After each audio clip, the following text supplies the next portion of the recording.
bismillaahi raxmaani raxiim. ma ogtahay in xayawaanka galleyrka la yiraahdo uu markii 40 sano gaaro uu sameeyo wax aad cajiib u ah?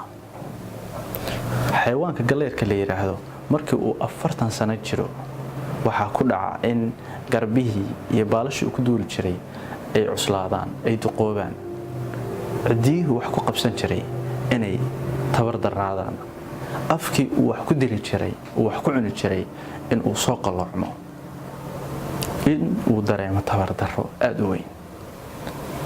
galleyrka marka ay saa ku dhacdo waxa soo wajahaya khatar noloshiisa joojin karta. wuxuu sameeyaa arrin aad cajiib u ah oo aan rabno inaan halkan kugu soo gudbino, waana yoolka muuqaalkan aan hadda idin la wadaagino. waxa uu aadaa meel cidla ah muddo 150 maalmood ah, halkaas uu ku sameeyo arrin aad muhiim u ah, noloshiisana isbedel iyo horumar ku soo kordhinaysa. waxa uu iska rifaa dhammaan baalashii duqoobay, waxa uu jabiyaa afkii qalloocmay, waxa uu iska jabiyaa cidiyihii tabar darnaaday, waxa uu iska dhigaa wax xiiran oo aanan baala lahayn, af jaban, cidiyuhuna jaban yihiin. 150 maalmood waxa ugu soo baxa af cusub, cidiyo adagoo cusub, baalal cusub, kuwaas oo 40 sano oo dambe haddii uu noolaado noloshiisa ka dhigaya mid cusub ama xuub siibasho.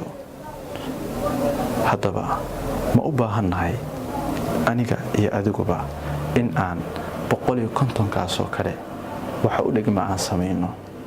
fikradaha khaldan, waxyaabaha aan rumaysannahay aan iska dhaadhicinay khaldan ee awooddeenna iyo kartideenna iyo saameynteenna xadidaya in aan meel cidlaa la tagno, aan soo jajabinno si aan noloshayada aan ugu wareejino baal cusub.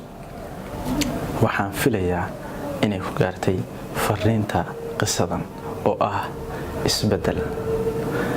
noqo adigu isbedelka aad jeceshahay inaad dunida ka aragtid. waa Cabdullaahi Bootaan oo idin leh ka faa'iidayso wacan. haddii aad u bogtay videogan fadlan la wadaag asxaabtaada, share garee, page-keena YouTube-ka subscribe si, page-keena Facebook-ka like si. tan iyo kulantadeena dambe waxaan idin leenahay sidaas iyo nabadgelyo. assalaamu calaykum waraxmatullaahi wabarakaatuh.